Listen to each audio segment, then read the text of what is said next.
Okay, first off, an apology. I believe Will said it like a billion times on this channel, and I'm just going to go ahead and use it. Sometimes life gets in the way.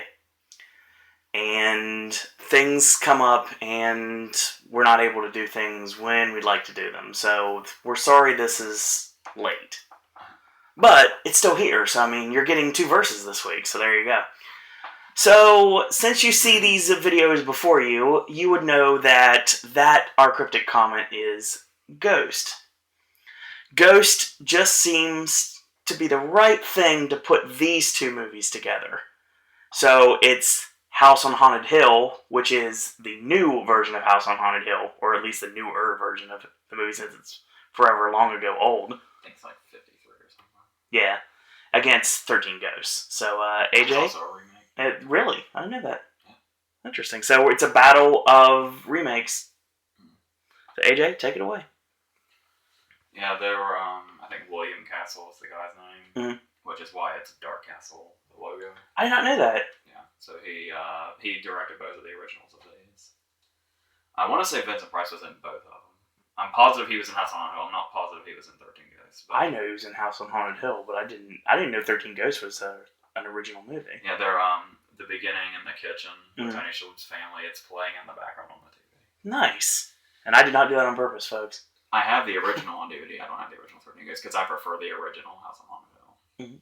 But regardless, talking about these now, you have to be at work in an hour. That's why this is going to be so rushed. You know, I'm going to tell them that. Sorry, guys. So, we'll make it up to you guys this weekend. Mark my words.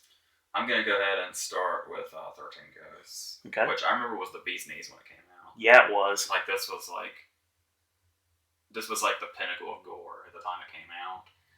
And just that horror genre. Because this is around the time that gore started to take over horror. Yeah. Well, it's arguable when exactly that happened, but I think I always put it as around this area. It's very prevalent in this movie. You could get back to, like, say, 80s Romero is where gore started to take over. But I mean, when gore started substituting scary. Okay. It was around this era, I think. And it's true, 13 Ghosts has a shitload of gore. Yeah. It has, great makeup, and it's got a nice, creepy feel to it. But the movie overall isn't that scary. I think that was, like, one of Roger Ebert's big criticism. Roger Ebert's criticism review of this movie is, like, popular. Okay. It was also popular that when this, I think you can even read this on IMDb, when the movie came out, the sound design is so specific. People actually found it painful to sit through. Really? Because the sound is just so pain-inducingly loud, I guess. Yeah, it's definitely in your face. Yes, this movie is incredibly loud, for sure, but, I guess that, like, kind of tarnished his reputation just a little bit. Okay.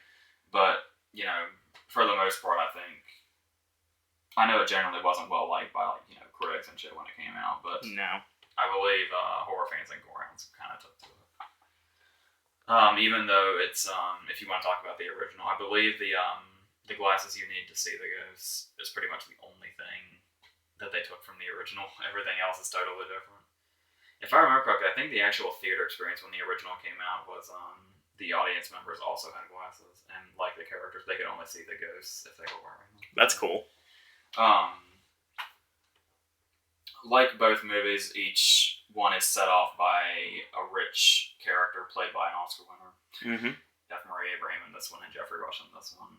And they basically lure people. In 13 Ghosts, it's Tony Shalhoub is like the long-lost nephew of F. Murray Abraham.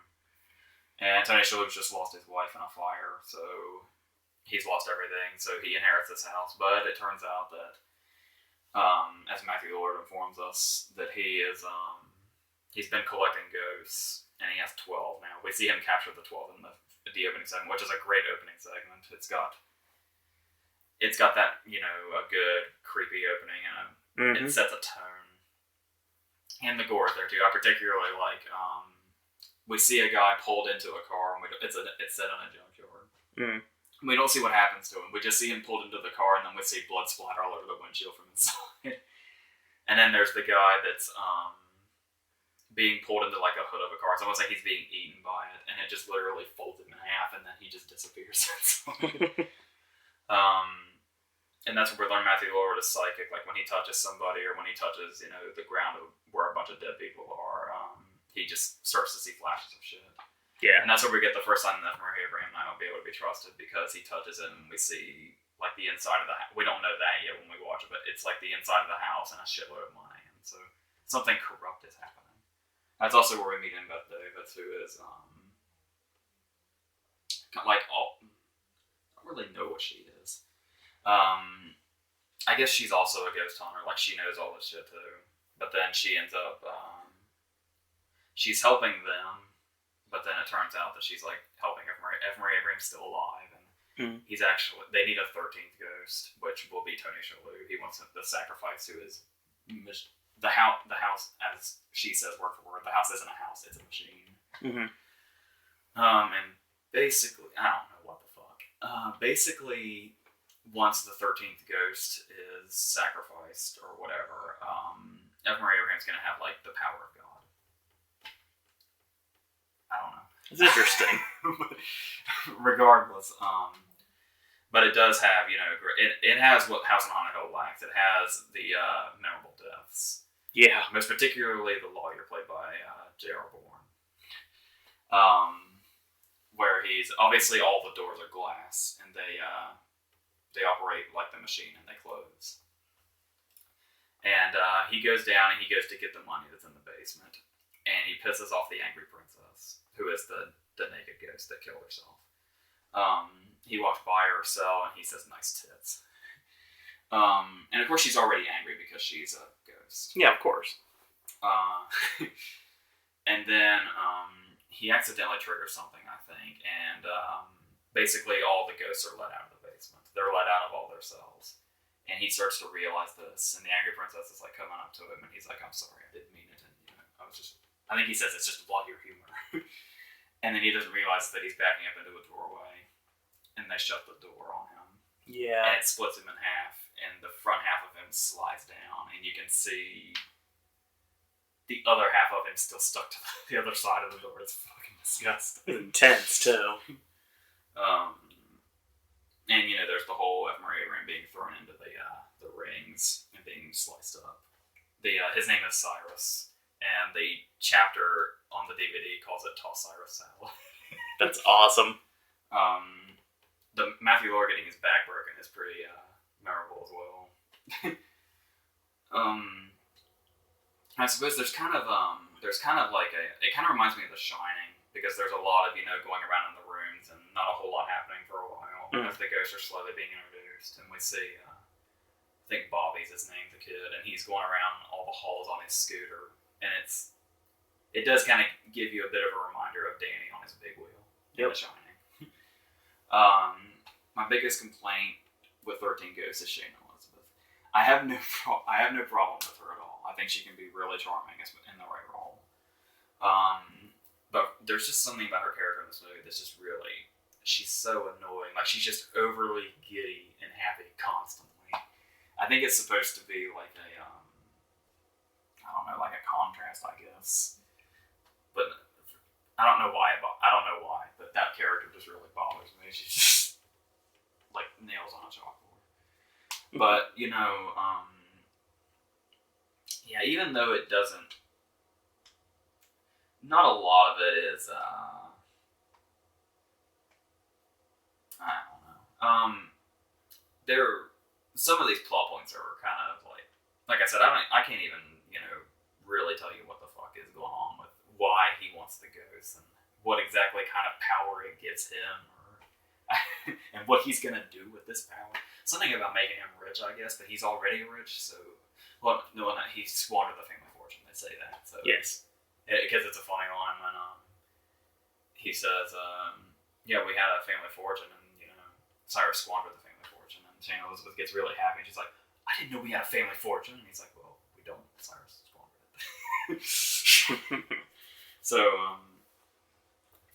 And obviously, probably one of the best parts of the movie is Matthew Lillard basically being the one guy in the horror movie that knows everything that nobody listens to. Like he says, he goes through every single name for a ghost that's not the word ghost. And he's trying to explain it to Tony Shalhoub. And then he says, fine, I'll make this simple. Ghosts. I used to hunt ghosts with your uncle. There's this long silence, and Tony Shalhoub just goes, goats?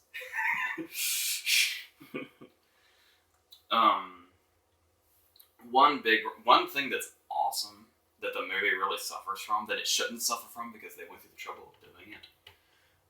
There's a special feature on the DVD. You can also read about it on IMDb and Wikipedia. Every ghost has a backstory, like a really elaborate backstory.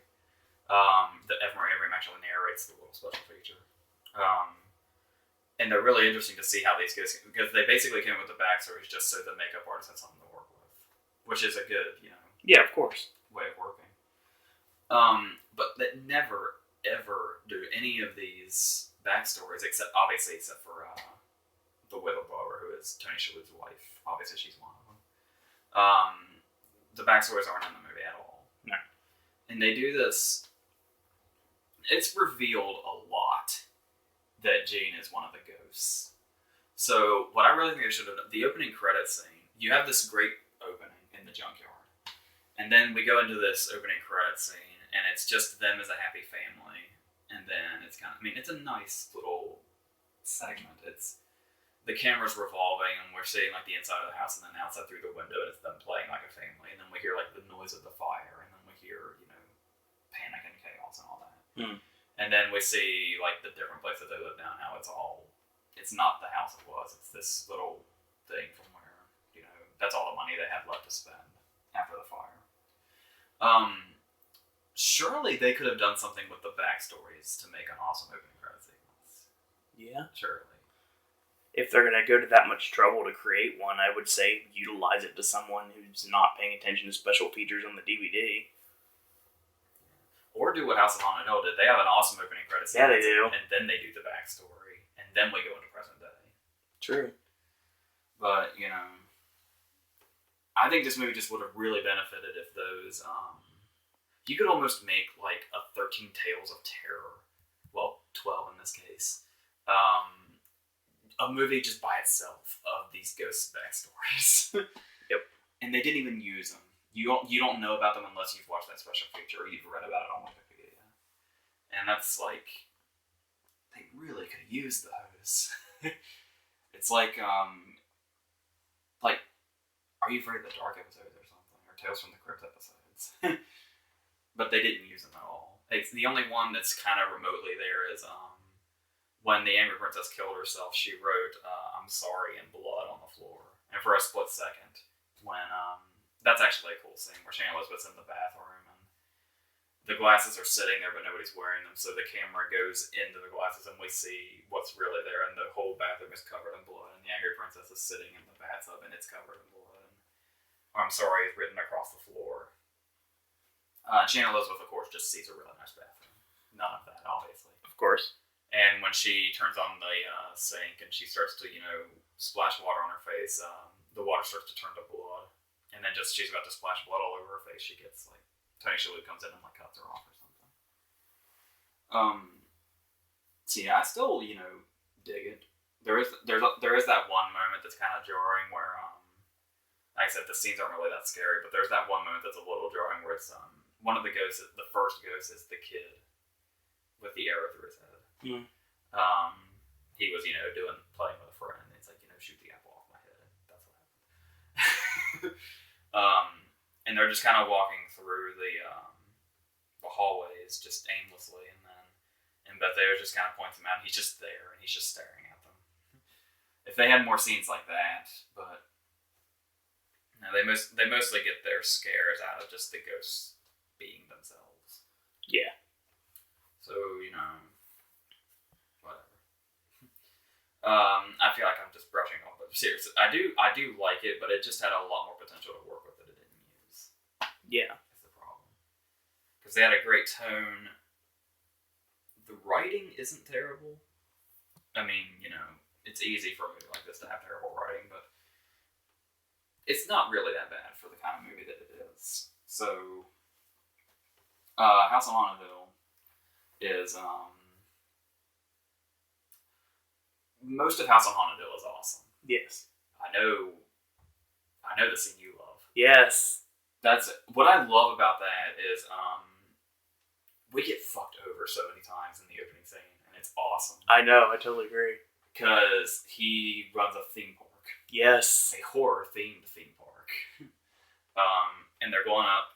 They have to go up to this roller coaster. But they say, well, what makes this roller coaster different from any of the others? And he says, have you ever ridden one that starts at the top? You have to take an elevator to the top, and that's where the roller coaster starts. There's this great segment where they're on their way up in the elevator, and he's like, oh, don't worry, I've never had anything go wrong at any of my parks. I do a terrible Jeffrey Rush, by the way. It's alright. And, so, we start to hear, like, this creaking. He's like, oh, it's just the metal. It just has to, break itself in.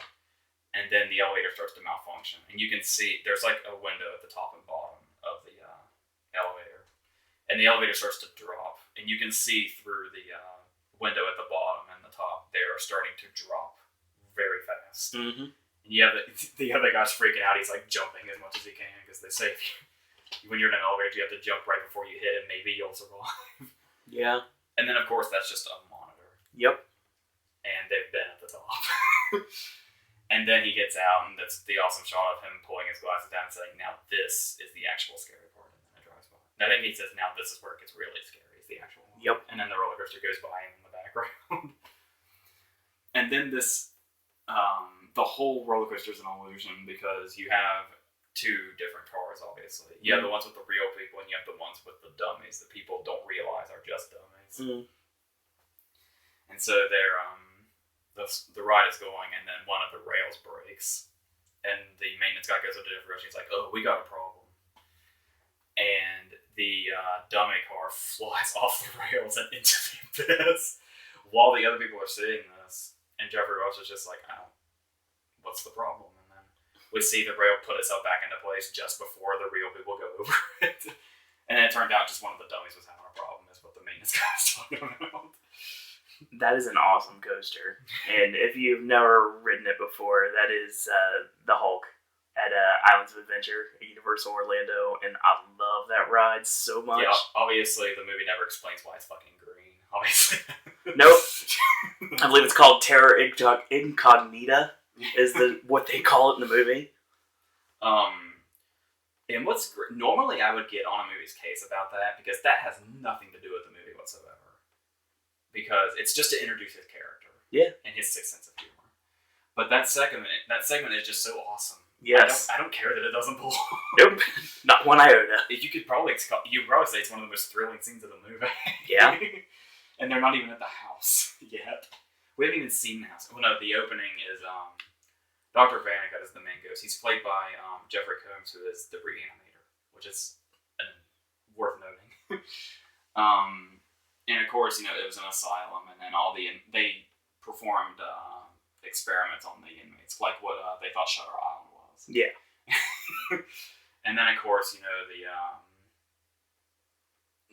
inmates broke out. They killed all the doctors. They operated on them, and so we get Peter Graves doing like a fake Unsolved Mysteries type of show, or a haunting kind of show.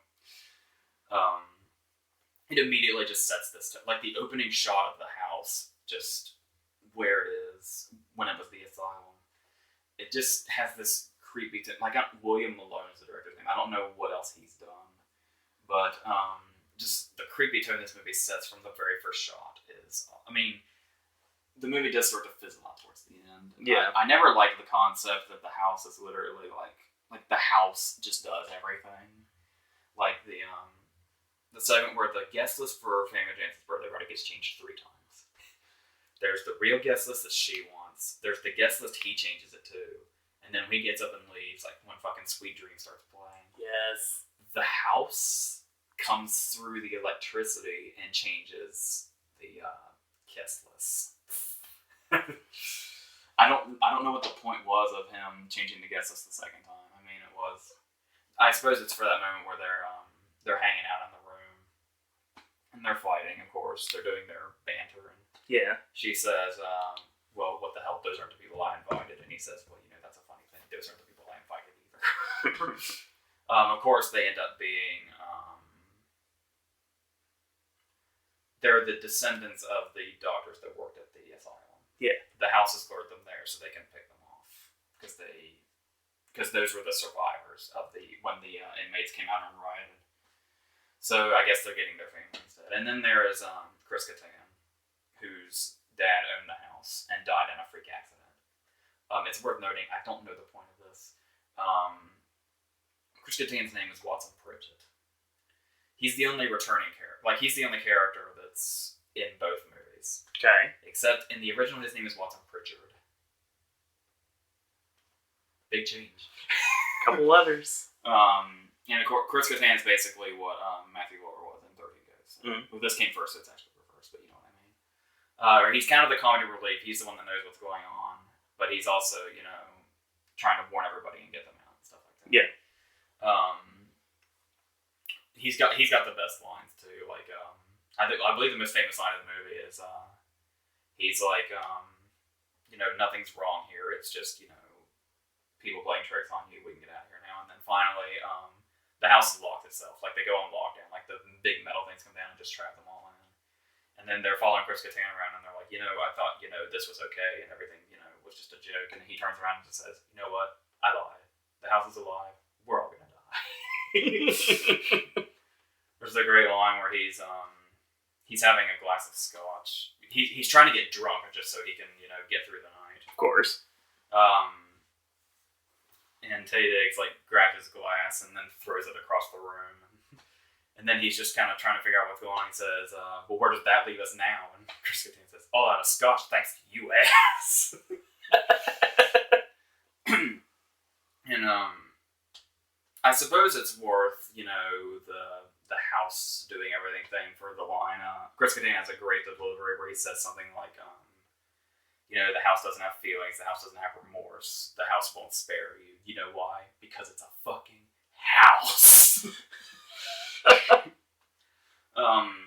Alright, so there's not many good deaths to do with this because we actually see this is where it started with. Thankfully, it's great. It's almost like, it's a lot like Clue.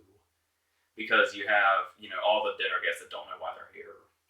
And you have, they have the little coffins, just like in this little case. And each little coffin has a gun in it that everybody takes. And for a while, they think it's like, some people think it's Jeffrey Rush killing everybody, some people think it's Famke Janssen killing everybody. Nobody knows what's going on. They don't realize it's the house yet. It almost makes you want it to be like a thriller-esque Clue instead of a ghost movie. Towards the end, we finally do see, I guess it's what's called the darkness, where all the souls that the house has taken are in one big thing. It's like, I don't know. And they just engulf you, and that's how you die. Like, Chris Kattan just gets pulled in, and then later on he's in this idiotic segment where he helps them out. His ghost helps them out. Which makes no sense, because all the souls are supposed to be in the darkness. I don't know how he managed to, whatever. They all have their idiotic moments like that. Where of course. Yeah, that's another thing. Kattan and Lillard's characters, they both come back as ghosts. Kattan actually comes back to help. Lillard just comes back to say, to be a little motivator.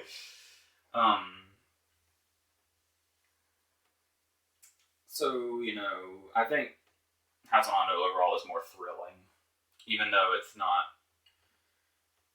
I'd say the goriest death movie is probably Famke Janssen's, where she's like, that is kind of cool. We see her pulled into the darkness, and like with Jeffrey Rush, he just turns to ash and just explodes, and Chris Kattan would just be pulled into the abyss. But Famke Janssen, we see in detail, like her skin starts to melt off, and she's pulled inside, and she's we actually see it engulf her. I guess they only had the budget to do that once. Yeah. But yeah, overall, I would pick House on Haunted Hill just because it's got that. Well, 13 Ghosts has a great feel and does well with the gore. It's much more of a gore movie than House on Haunted Hill is. Peter Galler's head's pretty gruesome too. Yes. House on Haunted Hill manages to maintain that feeling for most throughout the movie, And it's just got, like I said, if it wasn't for like if they had just changed the last 10 minutes to something more like horror thrilling as opposed to whatever the fuck that was, this movie would just be like perfect. So, I mean, some of the dialogue needs touched up, but like I said, it's one of these. The genre comes with bad writing anyway, so you just have to see through that. There's this great scene where Bridget Wilson has a camera that she's always taking with her, like a video camera. And she's looking in this room, and when she has the camera up, you can see like Jeffrey Combs and them operating on patients. And then they all look up and look back at her, and they see her. And she brings the camera down, and nothing's there. And then she brings the camera back up, and you can see them through the camera. And it's that's a cool concept.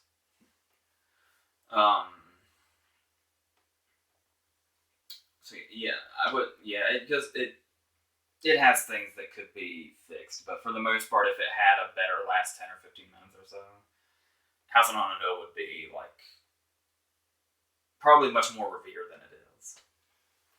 So I think it is generally the more well-liked one of the two. I would say so. So I think that's pretty much it. In comparison to the original, they're all different movies, or? Yeah, I really don't remember much about the original 13 Ghosts, but I think the original House on Haunted Hill goes more with the original Haunting, which is another one of these. Okay. Joel Silver and Robert Zemeckis were the ones that like were doing this whole Dark Castle movement with these, and I think the Haunting was one of these too. I can't remember for sure, but yeah, that's pretty much. I would take House on Haunted Hill, but that's not, you know. I guess it just depends on what you would rather be in for between the gore and the, I wouldn't say scares, but this horror style. Okay. So that's about it, I think. So Sunday we will return to normal versus day, and our cryptic comment for this week will be sickness. So yeah, try to figure out what that's going to be. AJ, parting words for this scary themed versus for the month of October? November? And November. And November, yes. I think that's